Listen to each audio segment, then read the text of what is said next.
What's up? What's up? All right, okay. Yep, today is the 29th, I think the 30th of December 2021. A day in hand before we start the New Year Eve celebrations. That's tomorrow. And I will say goodbye to the year. But I'm summarizing it all as a year of achievement. Because a lot of things, actually, what's interesting is it's taking me back 20 years ago. So Google flashes one of my pictures, highlights and all them things. If you go in the Google Photos, and there are pictures I've taken over a period of time. Now, this during my days as a student here, because when I came here, I first came on a holiday shopping spree. I had about 50,000 US dollars. Because I remember I told you I sold my business. I had a very thriving business in Uganda, which I offloaded and, made plans to come. I'll tell you that story more in detail if you want to know other things. Because I came to UK, to Europe by accident. There is a friend of mine, a very good friend, Kenyan friend. We had a relationship, a friendly relationship, and there was a prospect of something. She was a very beautiful girl, very, very beautiful, and we clicked. So, maybe I can meet us one day. I was a bit naive, thinking that you can just go to London and it's a small place and you meet people or whatever. Because she had left in 1998. Yeah, the last I heard of her, no, she left in 1995. While I was still in Kenya. Because I left Kenya when my mom was sick. Came back to Uganda and then continued with my studies in Kenya. And it was a bit confusing because back then we didn't have communication like you would have today. Now, she wrote to me a couple of letters while I was in the college, sent me pictures and man, I think she had broken my heart. Now, I said, let me go to London and then and see. That story is much more in depth. I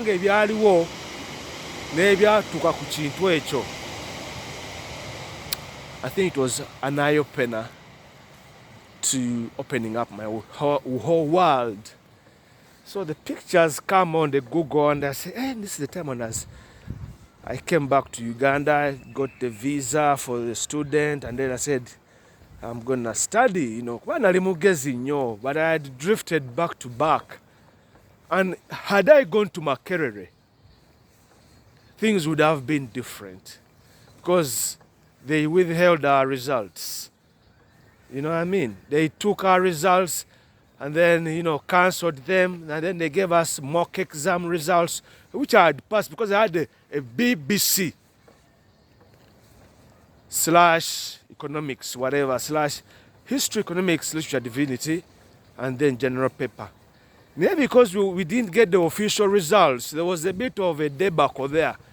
They could not acknowledge them.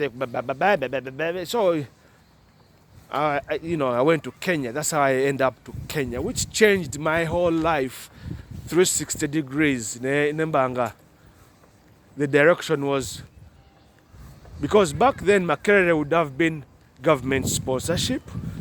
Ekyawe ulanga ku muzadde baamanya nti omwana agenze Makerere teri school fees tebyaliwo ngaabwe bulabe bino. But with the option of paying private was there. But because Muzende was pissed off already, nga bimutamye, omwana ave wano kitegeera.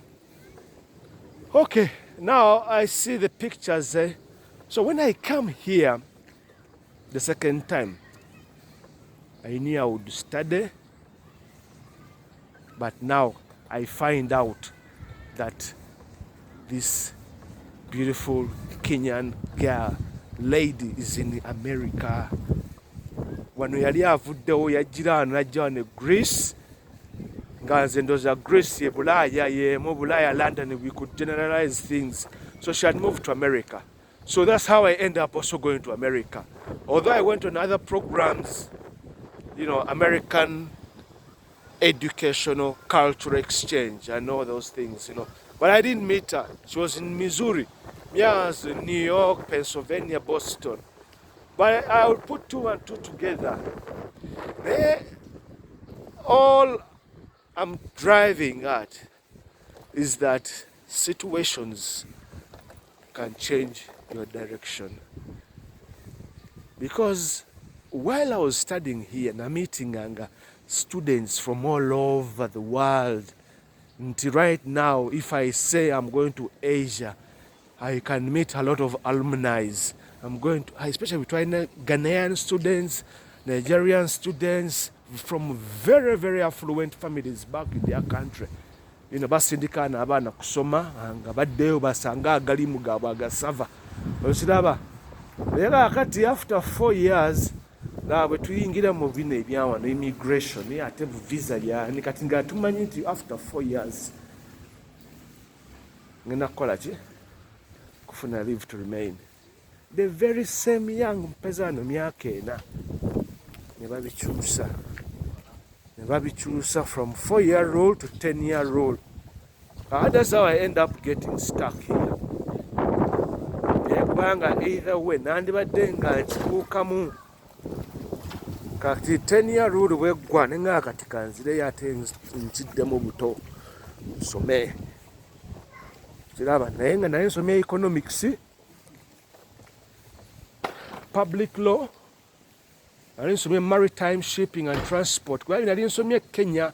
That's how I end up working in URA for approximately 6 months. Nga tusetting up anti-smuggling unit. Anti-smuggling unit eyo nzijukira mwalimu ba Captain Serwanga Lwanga nga yagikulira oba ne tutambula we traversed. But I had never seen Uganda. Omanyi Uganda nene. So I was only limited to what?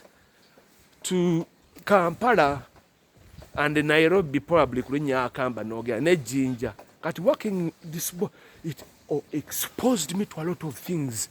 Nendaba opportunities nyingi nnyo. Naabwe nsanga abazungu ku Capital Pub, Dominic ne Grant. They were Swish. Ne bangamba nti tulina ebyuma twabireeta wano. Birina mu warehouse tulina biteeka mu garage. Kati babindaga. Kati naye nabirabako Kenya. Nga ndabye akasino, slot machine, ne babinkwasa, ne bangamba nti kakati, how much do you think we can get out of this machine? Nagamba nti if you have different branches, we can do business. Okiraba, kati olaba opportunity bwejja, kati ne Capital Pub yali balanga ya banene. Kiraba kakati nze enrollinga ne ba big players abo naba Bob Kabonera, bana ba Herja abo twabeeranga nabo abanene bennyini. Kiraba nze ndi muvubuka muto naye ng'ebintu byenkola byonna bitiisa. Kiraba tuvuga zi Benz. But lwakuba nze nalinga so much nti mbembeera awantu mbulirawo onsanga ne bafumbi ba caayi osanga naakuba engatto nga seeraga naye nga mu socks nina milioni 10, milioni 5, milioni meka ebityo. Kakati tuveeyo. So UK ogibeeramu yali mukazi yandeeta era omukyalo oyo omukazi kati we are still friends. Naye ne bwe nabeera Kenya bwe musoma story Clementina the Kenyan beauty story erimu ebintu bingi lwakuba of course she's not called Clementine, she's called another name sijja dibabuulira. Naye nga famire y'omuwala oyo yanjagala nnyo nenyingiza. Nze Kenya nabeeranga Kenya nga n'amahoteri ago gonna nga tugemu tutambulira Kasarani byani byonna Limuru. Ate omukisa gw'omuntu guyinza okukola ki okuteeka ate ku leve endala. So that is 2022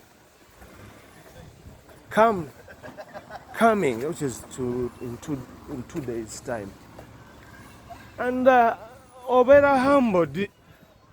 Ate story zange lwakuba siteekamu is autobiographical nti njogera teekamu ebintu bye njagala bibe nti byebyo. And Cheryl, she's back in Nigeria. Happily. Njagenda Nigeria. Ngabe nina family waliwo n'omukyalo omulala Agatha yali kuno ng'asoma n'azaalira kuno n'abaana be bambi. Baawe nga ali mu America. Naye nga be bali mu mafuta. Balina eyo ku Lagos Island. N'abaana be nga bano basomera wano nze mbatwala ne mu ssomero ne tutambula ne nti. So that's what I mean. Nti kuno ku Bulaya nze najja nalinako abantu naye tebaali as much relevant. Kubanga usually abantu b'otuukiramu ate oluusi bayinza okuba nti balina barrier ate gye bakuteekamu nti no tosobola kino bakikutiisa ate bitya. When opening up, and that is it. So all I'm saying now is based on those two pictures of Cheryl and Samantha. Very nice friends. Nakolanga party almost every week. Ate abantu balinga board. Abaana twajja wano nga tuli mu prime nga tuli bato. Imagine okubeera ku Bulaya kuno ng'oli 25, 26 kati ng'abawala ng'abo 24, bakyamagamaga, bakyabalimba kino, abamu bava nti no bajja kubakwana bita byonna. So nga safety net always eri around Patrick. Amanya ati Patrick nedda tugende naye. Patrick ankwana. So kati omuwala ayinza okukwekwekamu. Naye nga gw'omanye ekirimu safety net n'apasinga off nti gwe boyfriend nga ayagala kwewala mize gya bulenzirenzi oba busajjasajja kukola ki kwagala mujjamu mpale. Ate sometimes abakazi simanyi naye nga unwanted attention sometimes they yield. Kiraba naye nga weebityo kitegeera. Kakati 2022 stories zikyajja mu maaso nyingi. Ate kinkoze bubi nti sisobola kukola live ezo. Nandibasomesezza buli kimu ne mulaba. Map diasporian kyekitegeeza. Diasporian kiva mu kigambo kye bayita dispossessed. Ababa bazze kuno nga bamovinze on for all reasons. You could come here because of marriage. Naye ate kyaplayinga nnyo ku bantu abali skilled. Kati mulaba nti mwene Uganda mubayita sijui ba expatriates. Nti expatriate. Aba expatriate mu kino. Kakati ye muzungu kakati bagamba alina transferable skills. Nze NGO ze mulaba byani byonna ebyo ne bajja ne babituulamu naye tebimu tabimanyi nabimanya byakola. Naye that's the way of the world is. So big up to everyone celebrating New Year Eve na bitya byonna mbeere good, you know. Kateri kisinga muntu yenna kubanga oli around abantu abakushapinga. Kiranga ate abantu bali informed. Kiraba kuba ati ekimu oyinza okuba tokiraba. Ye n'akiraba oba ye n'akitegeera. Gwe ne kikuwisa ki mu situation. Mulaba nze ebigambo byange si bingi. I don't take things like that.